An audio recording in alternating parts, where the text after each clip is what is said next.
Institute of Advanced Studies, Princeton, 1949.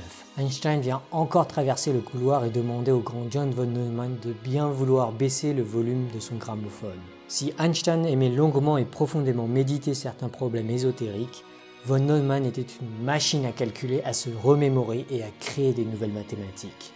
Tel un rouleau compresseur, von Neumann semblait s'être intéressé à tout et avoir complètement révolutionné toutes les disciplines qui ont eu la chance de l'intéresser. En mathématiques, il a touché à tout, aux ensembles, aux opérateurs, aux mesures, à la géométrie, aux treillis, aux automates cellulaires, aux équations à dérivées partielles et bien plus encore.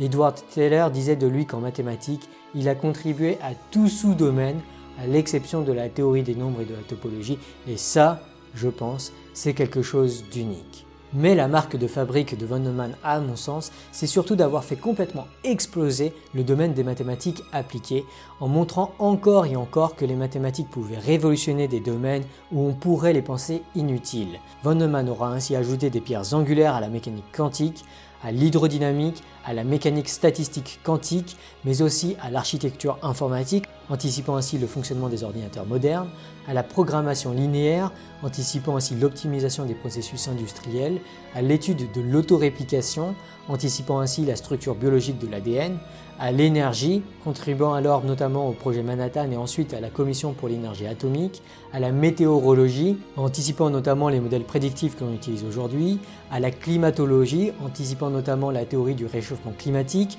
à la simulation numérique, anticipant notamment l'importance des méthodes de Monte-Carlo et des nombres pseudo-aléatoires, à la neuroscience, anticipant ainsi le vaste domaine de l'intelligence artificielle. Bref, ce mec c'est un monstre et nombreux sont ses contemporains qui ont été impressionnés par son génie. Pour ceux qui n'en sont pas convaincus, je recommande très vivement sa page Wikipédia, notamment la section Cognitive Abilities de sa page anglophone. Mais bien sûr, dans le cadre de cette série sur la démocratie, ce sur quoi je veux m'attarder est la contribution monumentale de von Neumann à l'économie, en particulier le livre Theory of Games and Economic Behavior, coécrit avec Morgenstern. Von Neumann étant alors au sommet de sa réputation, ce livre fit sensation. Le prestigieux New York Times n'hésita pas à en faire la une de son journal. Les étudiants de Princeton le surnommèrent rapidement la Bible et la Marines des États-Unis investit des millions dans la recherche initiée par von Neumann. Kuhn, Gale, Shapley et Tucker n'étaient que quelques-uns des grands mathématiciens qui vénérèrent le travail de von Neumann. Enfin, l'économie allait-elle pouvoir reposer sur des fondations mathématiques solides, à l'instar de la physique 3 siècles plus tôt. Cependant, à Princeton, il y avait un étudiant pas comme les autres. Cet étudiant était un homme d'exception, ou du moins le personnage incarné par Russell Crowe dans le film Un homme d'exception, à savoir le presque médaillé Fields et prix Nobel d'économie, John Nash. Et comme on l'a vu dans des épisodes précédents, Nash n'avait pas froid aux yeux. Un an après avoir pris rendez-vous avec Einstein, Nash n'hésita pas à prendre rendez-vous avec le grand von Neumann pour lui parler d'une défaillance majeure de sa théorie des jeux. Selon la légende, quand Nash lui présenta le désormais très célèbre théorème de Nash de la théorie des jeux, von Neumann lui répondit sèchement « Mais c'est trivial, c'est juste un théorème du point fixe. » Alors en effet, le théorème de Nash en théorie des jeux est pas le plus sophistiqué de tous les théorèmes. Bon, je n'irai quand même pas jusqu'à dire qu'il est trivial. Mais ce qui fut révolutionnaire n'est pas tout à fait le théorème de Nash. Ce qui fut révolutionnaire, c'est que Nash comprit ce que beaucoup d'entre nous semblent oublier. À savoir le fait que la plupart des jeux, notamment en économie, ne sont pas à somme nulle. Cette remarque peut paraître très contre-intuitive. Après tout, la possession de l'argent est un jeu à somme nulle. Si je donne 1 euro à quelqu'un, je perds 1 euro et cette personne gagne 1 euro. Autrement dit, dans toute transaction financière, ce que les uns gagnent est égal à ce que les autres perdent.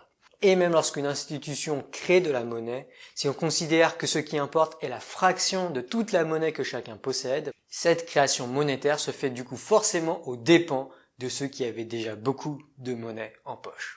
Du coup, von Neumann s'est senti obligé d'introduire des joueurs fictifs pour balancer les comptes et pour s'assurer que ces jeux étaient bien des jeux à somme nulle. Le génie de Nash fut de se rendre compte qu'il s'agissait là d'un artefact non seulement inutile, mais qui passait aussi et surtout sous silence un aspect beaucoup plus réaliste des interactions humaines. Les jeux, en général, ne sont pas à somme nulle. Le gagnant-gagnant, ce n'est pas qu'un bullshit de cadre parisien. En général, il peut exister des stratégies gagnant-gagnant, notamment par opposition à des stratégies qui seraient plutôt perdant-perdant. Nash avait sans doute pensé à la guerre froide qui s'annonçait entre les États-Unis et l'URSS. Une guerre thermonucléaire serait alors clairement perdant-perdant. Par opposition, si aucune des superpuissances ne préparait la guerre, on aurait une situation bien. Enfin, si l'une des superpuissances attaque l'autre sans que l'autre n'y soit préparé, l'issue serait alors un gagnant mort. En fait, le jeu était un peu plus compliqué que ça puisque les deux superpuissances peuvent aussi se préparer à la guerre sans jamais la déclencher. Si les deux superpuissances font ceci, on se retrouve dans une situation neutre. Mais surtout, chaque superpuissance pourra exercer des pressions sur l'autre si l'autre ne s'est pas préparé à la guerre. Qui plus est, si une superpuissance se fait attaquer par l'autre, certes elle subira de lourdes pertes, mais elle pourra infliger de sévères dégâts à l'autre avant de disparaître. Bon, jusque-là, la modélisation n'est pas suffisamment mathématique pour que Nash puisse l'étudier. L'étape suivante de Nash fut d'appliquer la théorie de l'utilité espérée de von Neumann et Morgenstern. Nash remplaça les gagnants, perdants, morts, neutres, bien et malmenés par des nombres qui reflètent les utilités des deux camps.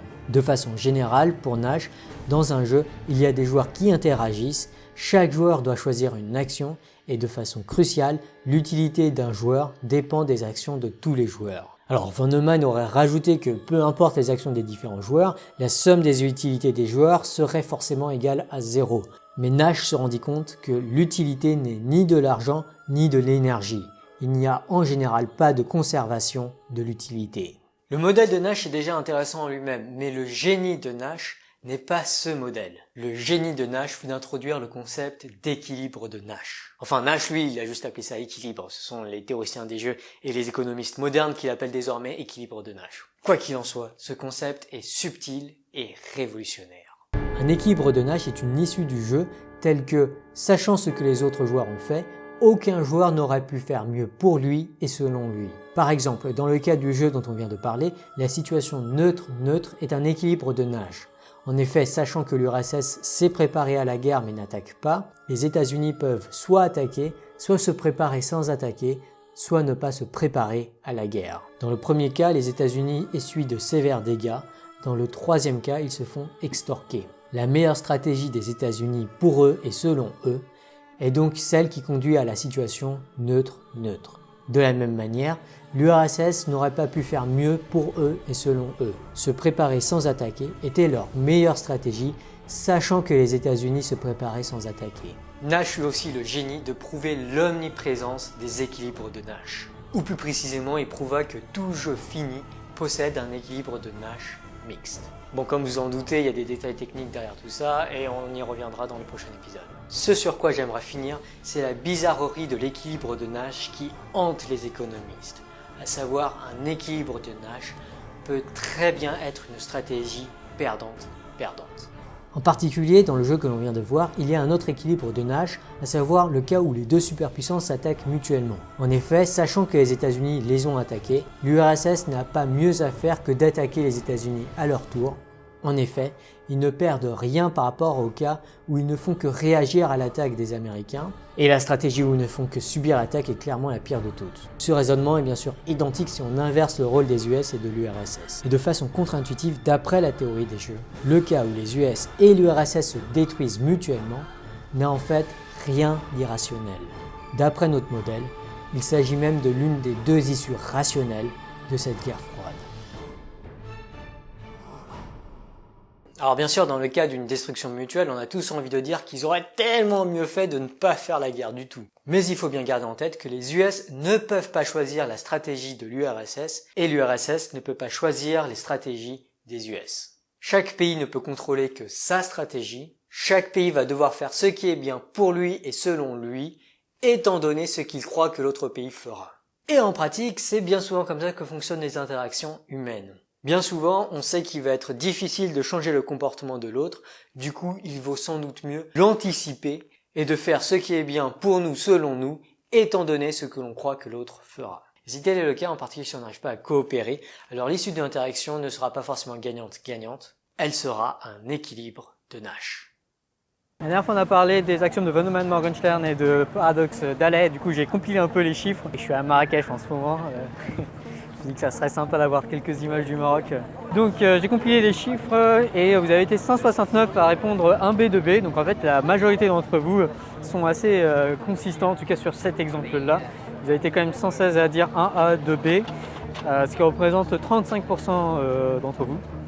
Vous avez été aussi 34 et puis il y a 15 licornes, unicornes qui font figure d'exception et qui ont dit un B, 2A. 35 qui ont dit 1A, 2A. Donc la conclusion de tout ça, c'est que vous êtes un échantillon très biaisé de la population. Forcément, vous êtes les gens cool, les gens les plus rationnels qui font gaffe à ce qu'ils disent et à ce qu'ils préfèrent visiblement. Valentin Mercier me demande quelles sont les chaînes YouTube pertinentes, notamment celles dont les thumbnails apparaissent dans pas mal de mes vidéos. Regardez les descriptions, il y a beaucoup de choses dans les descriptions, toutes les infos sont dedans. Et du coup, je vous invite vraiment à cliquer sur tous ces liens et à aller découvrir ce que les autres youtubeurs font de génial. Guillaume Lecam et Benoît Dehaene nous demandent si la transitivité est vraiment quelque chose, un axiome qui devrait vraiment être parmi les axiomes de von Neumann-Morgenstern. Est-ce qu'il n'y a pas des phénomènes où par exemple on peut référer A à B, B à C et C à A, genre chocolat à la vanille à la fraise au chocolat? La réponse est oui, c'est possible, mais ça veut aussi dire que un commerçant véreux pourrait être capable de vous extorquer en vous proposant pour 1 centime de vous upgrader du chocolat à la vanille, puis pour un autre centime de vous upgrader de la vanille à la fraise, puis pour un autre centime de vous upgrader de la fraise au chocolat, et puis continuer ainsi de suite, et ainsi vous extorquer de l'argent. Donc l'absence de transitivité plutôt, c'est une instance, un cas où vous pouvez vous faire extorquer. C'est en cela parfois que c'est considéré irrationnel que de ne pas satisfaire les axiomes de von Neumann-Morgenstern, en particulier la transitivité. Je risque de passer dans ma prochaine vidéo Science for All. C'est retour sur les questions de la vidéo précédente. Raphaël Terrine nous demande s'il y a un lien entre la vidéo précédente et le fait notamment de la perception de sens des probabilités qu'a très bien décrite Science Étonnante dans cette vidéo. Oui, carrément. Hein. Et d'ailleurs dans la vidéo Science Étonnante, il explique très bien qu'on a une mauvaise perception notamment des faibles probabilités. Et ça, c'est quelque chose qui a été encore observé dans les données expérimentales, dans les sciences empiriques, psychologie expérimentale. Mais oui, très généralement, il semble qu'on surestime largement les très faibles probabilités, typiquement la probabilité qu'un avion explose en vol ou je ne sais pas trop quoi, ou encore la probabilité qu'une voiture sans conducteur n'ait pas d'accident, est un accident. Cette probabilité, elle est non nulle. Du coup, on se dit qu'elle doit être grande, mais en fait, elle est très petite. Pareil pour le loto et tout ça. Yuo Yul nous dit qu'il a apparemment, j'imagine, tourné 100 millions de simulations et au bout de 100 millions de simulations du jeu du paradoxe de Saint-Pétersbourg, il n'a récolté que 63 €. Ce qui montre que la variance de ce jeu est énorme. En fait, la variance est infinie, tout comme l'espérance, donc on n'atteindra jamais en moyenne l'espérance avec des données empiriques, puisque de toute façon on ne peut jamais atteindre l'infini. Et en fait, ce qui se passe, c'est que globalement, la probabilité de gagner au moins 1 million d'euros, ou une quantité X d'euros en général, va être inférieure à 1 moins 1 sur X. Voilà, c'est ça. Donc si la probabilité de gagner 1 million est plus petite, sans doute que 1 moins 1 sur 1 million. Et il faut répéter des millions de fois pour espérer gagner quelque chose qui dépasse 1 million. Le truc, c'est que dès que ça dépasse 1 million, c'est possible que ce soit de très grandes quantités. C'est de là que vient le paradoxe de Saint-Pétersbourg. Plus généralement, en fait, il n'y a pas trop. C'est très risqué de mettre beaucoup d'argent dans ce paradoxe, puisque la probabilité de gagner décroît très rapidement dès qu'on regarde des gains potentiels assez grands. Dianote001 nous demande si il est possible d'avoir un modèle du fonctionnement humain qui intègre le fait que nos capacités cognitives sont limitées. Et la réponse est oui. Il y a des modèles que j'ai rencontrés. Notamment, j'avais un ancien collègue qui travaillait sur un modèle dit de rationalité limitée, où en fait ce qu'il regardait, c'était, ce qu'il affirmait dans ces modèles, c'est que notre capacité à engranger de l'information, ce qui mesure avec la théorie de l'information de Shannon, est en fait limitée. Et du coup, la prise de décision est une prise de décision avec une capacité de capture d'informations limitée. C'est marrant parce que c'est un modèle qu'il y a un ami à moi, un collègue à moi qui travaillait dessus et qui avait essayé de sortir ce modèle pour expliquer quelle est la meilleure façon d'avoir des satellites qui réfléchissent et à chaque fois qu'ils doivent communiquer, ils doivent envoyer des signaux. Du coup, il y a un coût au signal à envoyer qui peut se compter par exemple le nombre de bits envoyés. Et du coup, il faut optimiser à la fois les satellites dans leur processus de l'information, mais aussi dans le choix de ceux qui vont envoyer comme information. Et c'est pour ça qu'il y a eu ce modèle de rationalité limitée qui a été développé dans cet objectif. Et ce qui est marrant, c'est que ça a des applications, enfin ça intéresse pas mal les psychologues, enfin, d'après ce qu'il m'a dit, je n'en sais pas beaucoup plus. Hey, j'espère que vous avez aimé cette vidéo. La prochaine fois, on va illustrer ces équipes de Nash avec un top 10 des jeux de la théorie des jeux. Si vous avez aimé cet épisode, pensez à le liker, à le commenter, à le partager, pensez à vous abonner pour ne pas manquer les futurs épisodes. Merci aux tipeurs pour leur don et j'espère que vous serez là la prochaine fois. Et si l'un décide de voler et l'autre de partager, le voleur prend tout le magot et le partageur repart les mains vides.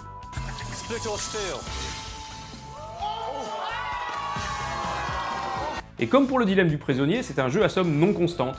La solution collaborative est globalement la meilleure, mais la trahison est tentante et risque de mener à la pire solution. Social decision making is one of the most complex human behaviors. When you think about it, you have to consider what other people are deciding and adjust your behavior. And so many other factors, like context, influence people's response. More than anything, it's hard to predict how much people are willing to sacrifice their personal gains to increase the well-being of others.